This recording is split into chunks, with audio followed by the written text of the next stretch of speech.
if you have some bitcoins laying around in your wallet. Sorry. So we have that as well if you're interested in bitcoins. We have that today. And tomorrow we have Bali Bunkus about mindfulness. And on Friday we have members lunch. So if you want to get to know everyone on Friday, join the members lunch at 60K and you get really delicious gluten-free food. Okay, yeah, now to you. Well, thank you.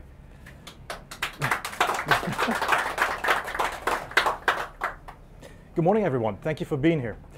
I'm going to have a skill share. Well, I was asked to do a skill share. I didn't know about what. So I prepared this presentation about, let's say about 4 weeks ago. I went on holiday about 3.5 weeks ago. And then just a couple of days ago, I got some message from my little daughter there. She said, well, Dad, are you sure this is the right subject for this group of people? For all these lone wolves who work with Hubud, doing their own stuff, are you sure this is the right subject?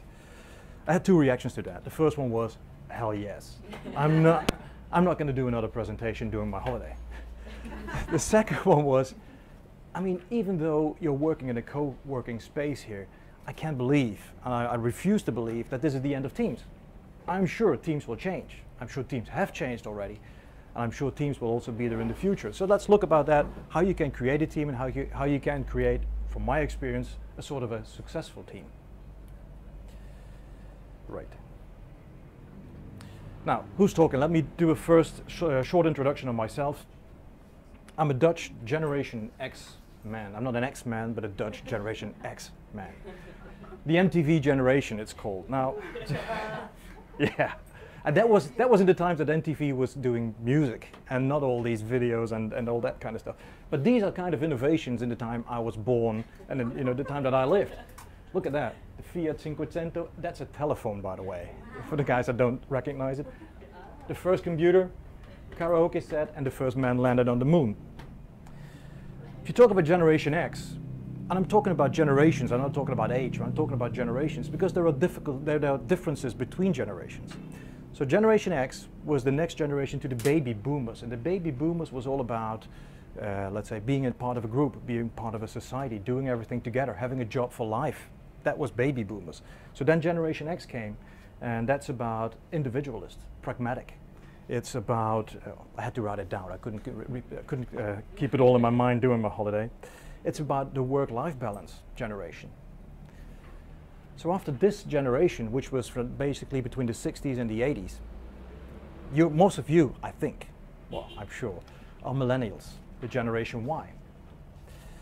So I started to look up, what about millennials? Yeah, you are. Millennials, hey, the millennials are from 1980s to the 2000s. Then you get Generation Z, but that's the next one. But I started to look up, what about millennials? What kind of a group is that? Millennials are self-confident. Well, you all took the step to come and work here, so you believe in yourself. So I think that's a true one. They work on self-development. It's a can-do generation. We can make it work. And they're not afraid to fail. And then the most interesting kind of thing that struck me when I was going through that, it says the millennials, they socialize in groups. Well, here we are. Huh? That's a generation that is working on, that comes from a cooperative learning situation. Especially in the Western countries, the learning system, the educational system changed from individual to cooperative. And then what struck me most, it's a team-oriented generation. They believe that team results can bring more than individual results. So, am I right in trying to tell you something about successful teams now? Besides that, this is my team. That's the team I work for. That's so I'm a husband and a father. So as you can recognize, that's my wife, that's my daughter, that's my son. He's been here too. He just left. He had to go back home, back to his study. He's 18, Maureen is 20. And my wife, I'm not going to tell you her age. And from a professional point of view, I come with 27 years of working experience. In different roles, I was educated as a financial controller. I did a university study in financial controlling and a postgraduate in financial controlling. And then I decided that I wanted to do something different, and I moved into marketing and sales. which I'm still doing today. I started with a company called DSM, a big chemical corporation from the Netherlands, but a global corporation. That's where I started in the finance side. Then I moved to a very small family-owned company, 12 people.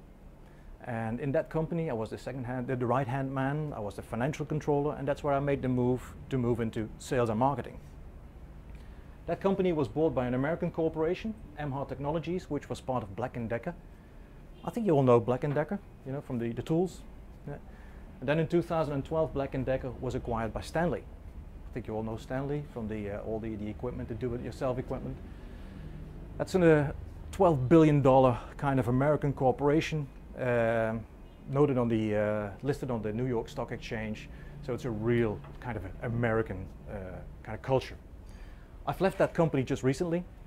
I'm in between jobs now, and my next step is going to be as a business development manager for Europe for a Swiss company. I'll tell you more about the reasons why I left, because I think it comes across in the whole conversation about teams. Now, what was my team experience? My first team experience started very early, actually. It started in a very small finance team 26 years ago, and it was a very learningful one.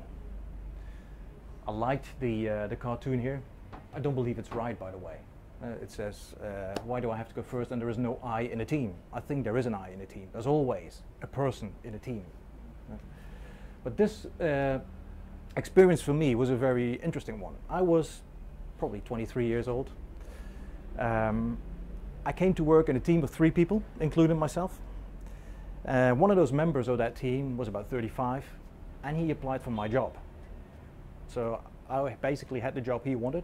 And the other member, he was about 56, and this chemical corporation came out of a mining company, and he worked in the mines, and he was just spending the last day of his professional life in that office, you know, just to be ready for his pension.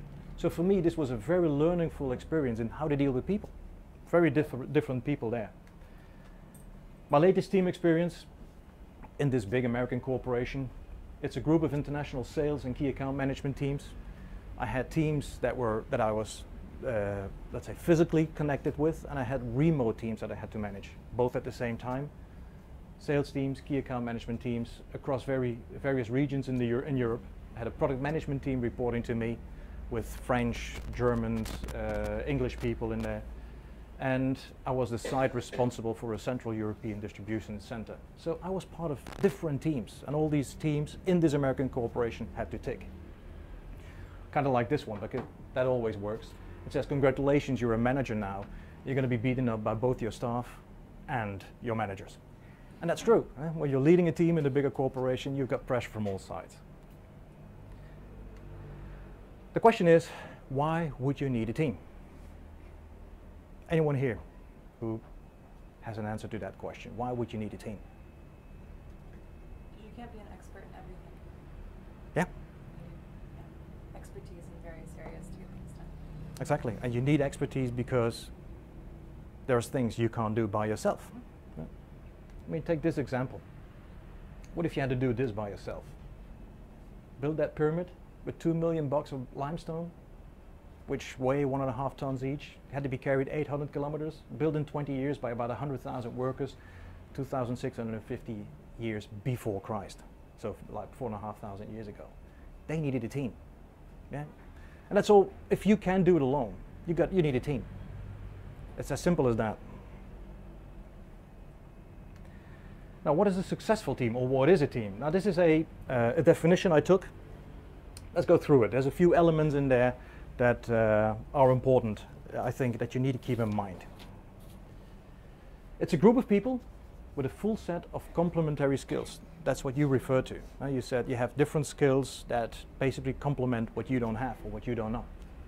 Required to complete a task or a job. So there needs to be a job, there needs to be a given project to be completed. They work towards a common goal and share rewards. Can be individual rewards, can be shared rewards. I think that definition on itself is pretty simple. If you go to a successful team means there's a strong sense of mutual commitment. So people have the same vision, they share the same thing. You can have a team working on Hubert, you can have a successful team working on Hubert. So the vision is very important. If people share the vision of Hubert, it's more likely that they're going to make it a success as a team than if you just, have different visions and different ideas. So there's a couple of elements here. You need to have a vision. Make sure that everyone knows where you're going and what you're trying to achieve. You need to have a plan, an action plan. Who's going to do what, by when, with what are the results that you expect. You need to have incentives. People need to be paid, or they need to be incentivized in different ways. It can be rewarded in different ways. And you need to make sure that you got the right resources and enough resources to get the job done. If one of those four things fails, your team is never going to be successful. If you don't have enough resources to get it done, people get frustrated. Even though you share the vision, even though you get paid well or whatever, you get frustrated because you can't get it done with the limited resources you got. So keep those in mind. So if you look at high performance teams, and especially in the Stanley world, there was a lot. Every now and then there are these buzzwords, there are all these things that come up and that people start talking about. And high performance teams, I think 2016, 2017 were the big thing. How do we become a high performance team? I started to look at that, and I mean, you will find tons of literature, millions of pages. Not for me. I don't think that's going to work. I mean, you have to go through 400 pages and then you find a vision or the idea of one person. I don't think that's the right way to feel. Well, be free to do it, but it's not for me. So what I've been doing is basically started to look at what helps me to develop a team. And if we put it to the test, what if I would like to form a team here in this room? And basically say, I want to form a team that helps me to get rich. Now, who of you wants to join? Wow. You want to join. You want to help me to get rich. That's great. It's a crazy question, isn't it? Do we get rich too? I mean, good question. Exactly. That's what about me? So there is an I in the team. It's about the individual. Correct? Yeah. Believe it or not, about 15 months ago, I had a new manager. And he didn't say it in these exact words, but this was basically the question he raised. To a team of professionals in a room, we were about 30 people, and this guy came up, about my age, and this was basically what he said in this big American corporation. Listen guys, I need a new team, and I want to be rich because I like cash. That's what he said. And he said, who's with me? And the response in that room was about the same way. No one said anything. Well, we had a job, so at the end of the day, say, yeah, we're with you. So this is not a good way to form a team. It's about the individuals in the team. There's something in it for the team members as well. Now what? You can define what people need to do. You can define salaries, what they need to do, but I think there is more than that. So let's assume I'm going to establish a team, and the key thing is, how do I find the right people for the team? How do you do that? To get the job done, in this case. How do you select the right people? The thing I did in the past, I called it the PGE method. It's nothing special, which is the professional gut feel experience. Means learning by doing. You have to select people, so what do? You follow your instincts, you talk to people, think, is he a nice guy? Is he not? Okay, could he fit with the team? Yes or no? And you make a lot of failures. Because what you do basically in that system, you look at hard skills, you look at soft skills, you look at the personality, and in many cases, or in some cases, when the job is important, you kind of do an assessment that kind of captures all these kind of aspects. Yeah? You try to get a feeling for what it means. Now this is immeasurable, a hard skill. You can see if someone has a diploma. Now, that's a hard skill, that's immeasurable. But all the other ones, these two, they are impressions. Those are things that's an impression you get at one certain moment. So if you take a look at that, at the hard skills here, you know, if someone comes to you and he's a website developer, you can look at his work, which website did he develop, so you can measure whether he's a website developer. You can measure on a sales manager, you can see what kind of results he had or he achieved in the past. Easy. But how do you measure soft skills like you want someone to be analytical, or you want someone to have ownership of problems, or solution oriented, or communication skills? How do you measure that? How do you do that? Maria, how do you do that? You hire interns. How do you do that? What's the question again? Sorry. Sorry. How do you measure soft skills? If you hire a trainee, how do you measure that? Connections, I would say. If I connect with the person immediately, Yeah. then I would. It's a feeling. Feeling. Yeah. Normally I ask what do they value in life and whether it Exactly. has connection with what we value as a company or as a Yeah. team. So you try to figure out all sorts of questions. Yeah. You get an answer and you pick that up. Yep. Exactly. It's the way I did it. And the same thing about character and personality. Do you like a person? Is there a click? Yes or no? And how do you do that with remote? If someone is at the other end of a Skype connection, can you really see the, how do you call that, the a non-verbal communication from a person on Skype? Is that, I mean, if you're with someone, it's easier to see how people are responding and what they are transmitting. If you're on the other side of a digital communication line, it's more difficult. So in my life, I've hired a lot of people, and I've fired a few as well. But it's always been difficult. You always make mistakes in terms of your interpretation of people. So at the end of the day, if you look at that, it's a difficult, intuitive exercise based on a limited number of personal observations. It's personal. I mean, if you do that interview with someone, you may come to completely different conclusions than if you do an interview. Right? Sometimes complement it. And it's about temporary behavior. It's about the behavior the person shows at that very moment. He might be very nervous, or she might be very nervous, might have had a bad day, might have had a major headache. So you never know exactly what's going on. So there's a lot of hiddens that you don't see. Now, how can you see what's hidden? About 2012, I did a test. This was just for fun. I've been using a recruitment agency for a long time, and they invited me for a test that they were applying. And they offered some wine and some food, so I was pretty convinced that I had to go. And it was called My Drives, My Habits. And I just did it for fun. And it was based on an iceberg principle. Now, it's kind of funny to talk about an iceberg in Bali. The other option would be to talk about a volcano principle, but didn't think that was a good one. So the principle is that in an iceberg, 20% of it is shown, and the other 80% is underwater. You don't see it. That's a simple principle. So the habits of people is what you see. That's a 20%. But the drivers of people, what makes you tick, what makes you get up every day, is something that's hidden below the water. And I found out that the same questions as you ask when you have interviews, you don't really find out, or you find out bits and pieces of those drivers, of those hidden 80%. But this is what this My Drives, My Habits says, and if you want to know more about it, there's a website about it. So how much of a person's personality does he or she really show? And what remains hidden? The underwater part of the iceberg is your drivers, is what really makes you tick as a person. And that's a very important part, because in a team, those drivers define how you're going to be, what kind of player you're going to be in that team. And those drivers define the way you behave in situations.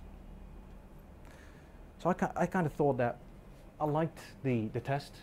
I had an outcome. Why is that working? Basically what it is, it kind of has colors in there. So this is the iceberg, and it's an identification, let's say, of drivers in different colors. Let's go through them. You have turquoise, yeah, something like that. which means it's a holistic, intuitive, universal view. People that think about what are we doing with this world? Where are we going from here? The yellow part is people who are oriented on innovations, who are analytical, who like freedom, and who like to change. Yeah? Do things, create new things. Green, those are people that are standing for harmony, team, social, warm, having everyone together. The orange people are the ones that are driven by goals, competition, getting success and recognition. They want to be the ones that, you know, score the orders.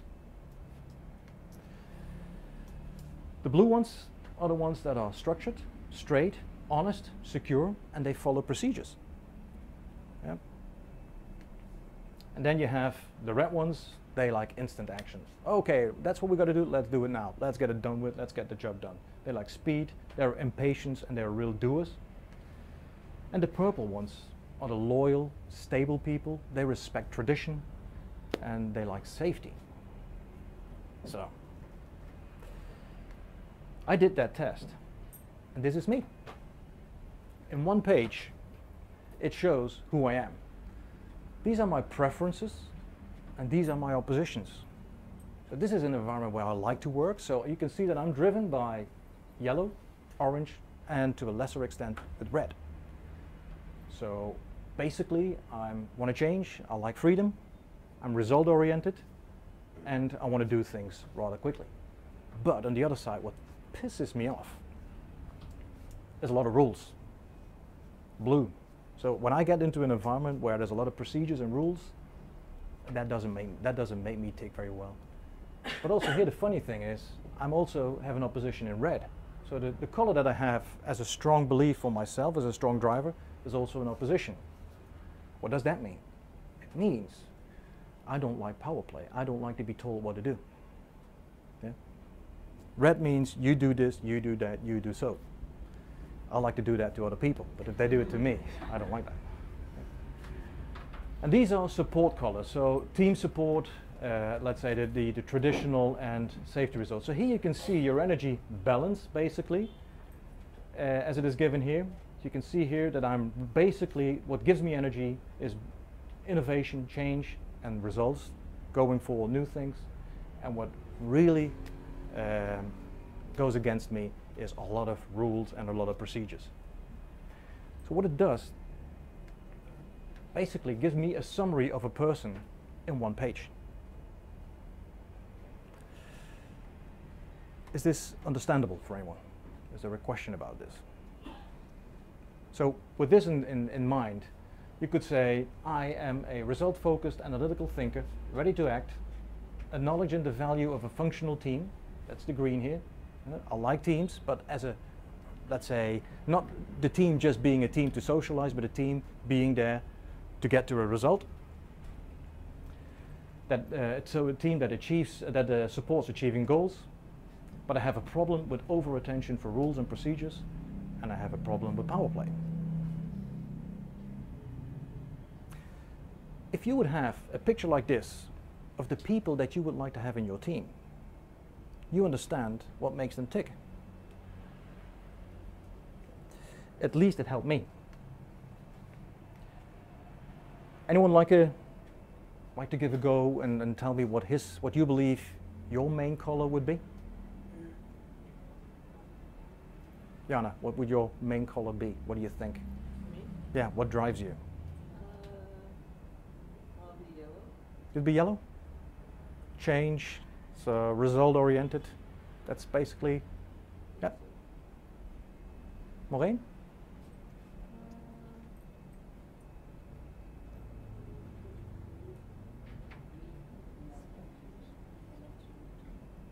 You're not, probably not, well, sorry? Exactly, because you have more colors in there. It's a mix of colors, and everyone has that mix. Yeah? So if you look at measuring those 80%, you remember it was this iceberg, 20% is what you see, and the 80% is what is underwater, what you don't see. Now, how can you measure that? Now with this system, at least you can get a good indication of that 80%. The thing is, I did that test in 2012 and I did it again in 2016. And I expected the result to be different because I went through a lot of change in my job. It moved from Black & Decker to Stanley. I had a lot of changes in my role. And the funny thing is, the result, the outcome, 4 years later, was exactly the same. Why would that be? Why would it be exactly the same? Any idea? Didn't change. No, but that didn't tick the very core values, so those probably are very slightly changeable over the time. Exactly. Friction. Exactly. They don't change. It shows you who you are as a person. It's in your DNA. It can change if you have a life-changing, let's say, experience. Let's say something very bad happens to you, you recover from cancer, you choose to change your life completely, then I'm sure this picture will change dramatically. But overall, it doesn't change. So if you look at that person in 10 years from now, I'll probably still be the same person. So I gave that book to my wife and I told her that's who I am. It's not that easy. So, but it doesn't change. Behavior changes. What you see, the way you behave in certain situations changes. But your drivers don't change. The way you see your life, you want to live your life, doesn't change. So I started to apply it to new hires. Every new hire I did, I wanted to have that report. And it helped. We made less mistakes. We still made mistakes in hiring people. We still chose some of the wrong ones, but we made less mistakes. And we applied it to a team building function, event. So we had an event, about 20 people, like this group, and basically did that test with each individual one and then made a team session out of it. So the question was, does it also work for teams? Can it help with building a team? And it did. Because what it basically pointed out in that physical team that we had in that office in the Netherlands was that we had a great mix of different, let's say, driving colors. Of course, we were a sales team, we are a sales team, so we had a lot of orange and we had a lot of red in there, you know, the people that like the result and like to get the orders. But the good thing is, there was also customer service in there. We also had some people in there that were very blue, procedures. I mean, I like to come up with new ideas, I like to implement new procedures, I love that. But don't let me check every day whether people follow those rules, because that's my blue opposition, remember? I don't like those following the rules. So what you need to have in your team is people who are strong in making those procedures work. So in that team, we had about 3 people that were very strong blue. We had a few red ones that just get the orders done every day. And we had a few green ones, 2 or 3 green ones that really kept the team spirit alive, that did all the social things. Did you determine an ideal color scenario for a salesperson, like the optimal person, or were you trying to hire across different personality types every time? It's very much related to the job. So if I was looking at a key account manager, so I was looking for a key account manager in the export markets. And export for me basically was Middle East, Africa. That was the main region. So that guy needed to travel a lot. He had very little assistance. He had to be on the road, so he needed to be, there were certain things he needed to be. He needed to be very red, he needed to be very yellow. Those were the 2 drivers. He needed to be self-supportive. So in his profile, in all the tests we did, that's what we looked at. When I was looking at someone in product management, which is more like a support function between sales and engineering, it was much more important to look at people who have more blue, who have more green, and yellow, who are innovative, who want to bring new things to the market. So it really depends on what kind of role you're looking for, but it also depends on what kind of organization you're in. So I thought that I would have a perfect blueprint that I could use for the next 25 years, because that's about the time I still need to work. But it isn't. You really, I mean, I felt that you really have to look at it from each situation to each situation. Yeah. But it worked. And the funny thing was that after that event, we kind of called those people by their color. Hey, you're the green one, and you're the blue one. You know, it kind of started to live. And that was just a funny part of it. This goes back to your question. So when you talk about a successful team, so this is the team, but that team needs to interact and needs to be aligned with its members. And if this was a team, I'm sure we would have a big mix of all sorts of different colors. And the most important thing is that in your incentives, in your rewarding system, you need to make sure that the individual drives of people are being rewarded. If you have people in here, good salespeople who like freedom, reward them with freedom. Now, don't tell good salespeople, don't tell them every minute of the day what to do if they like freedom. So look at that personal profile and make sure that your team objectives are aligned with the skills, the hard skills, but also the drives of your team members. And if you find that some of those members in there have the wrong drive for your team, you've got to take a decision. Because if you've got the wrong members in your team, you have to basically step up for it and do it by yourself. No? Team leadership, for me, a very important part of team leadership for me was making sure that I understood the individual drivers of all of the people and making sure that they felt comfortable. Because if they feel comfortable in a team, you're going to get most of it. At least that's my belief. I don't know if there are people with another belief here. Very quiet. No? Different belief or not? So make sure that in your team and you have shared objectives. Make sure you have the right team spirit. Anything can create a team spirit. If you have a lot of yellow people in there that are result oriented, team spirit is created by talking about results. What did we achieve? Where are we today? How much more do we need to get before the end of the month to get to our result? That drives those people. If you have people who are living by team environment, happy things, make sure you also have socializing things, that you do social events. And that comes down to the leadership of that team. And make sure you got the right mix or blend. If this was a group of 20 people, all being red and yellow, I'll tell you, we would have fights every day. Every day. If you're developing your own company, setting up your own company, this is the kind of level you need to think about. Where are you? What is your vision? What are you trying to accomplish? What is your action plan? What is the team that I need? And what kind of members am I going to find? And what is driving those individuals? Now, if you talk about remote teams, even on a remote team, if you would hire someone in another country, even in a remote team, it would be easy to do a test like this, and there are more tests like this system. You could do that. You could get the report and basically see immediately if the drivers of that particular person fit what you try to accomplish as a company or as a person. When you're part of a bigger corporation, there's an extra layer. Then you have the big corporation, you have your team or teams, and then you have the individual members. And I can tell you, with big corporations, this is a top-down approach. So the big corporation, Stanley, will tell you exactly those are our objectives. We're an $11 billion company. In 5 years from now, we want to be a $22 billion company. We want to double. The share price is $165 right now. In 5 years from now, it needs to be by $225 per share. So those are the clear objectives that the company gives to you. And those objectives, if they change, it gives a cultural change, and it changes your team. It changes the culture of your team and the objectives of your team. So your team is always influenced by what does the company want and what do the members want. And do the drivers of the members, of the individual members, still reflect reaching all those goals?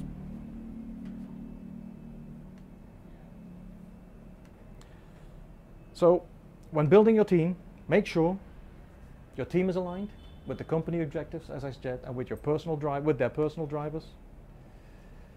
And when building your team, I'll call it the MCP cycle, make sure your team is motivated.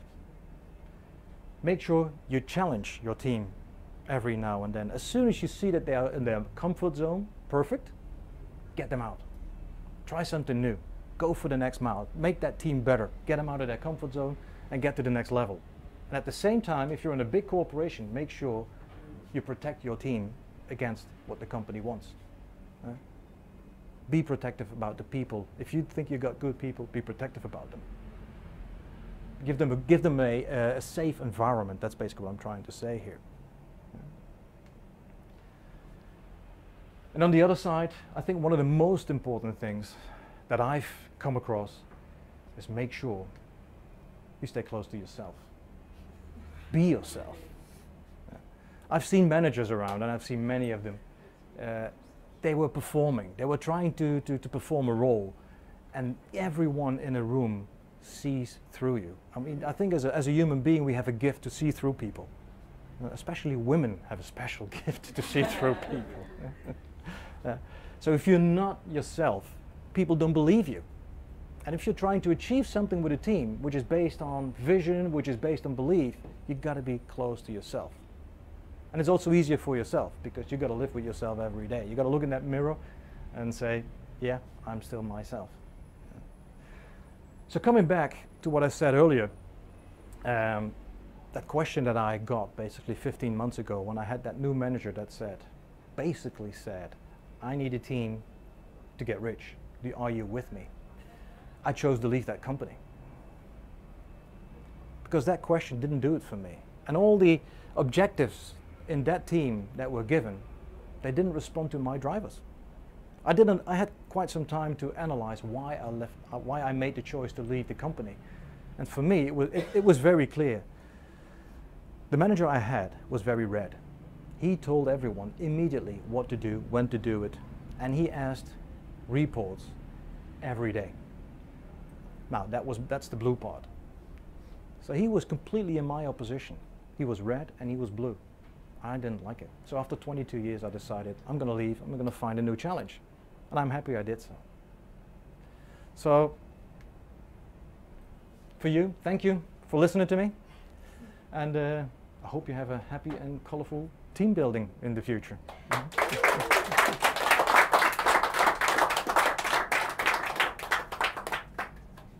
Questions? Yeah. Is there a free online color test that we can use? I'm not sure whether it's free. I need to check on that. Yeah.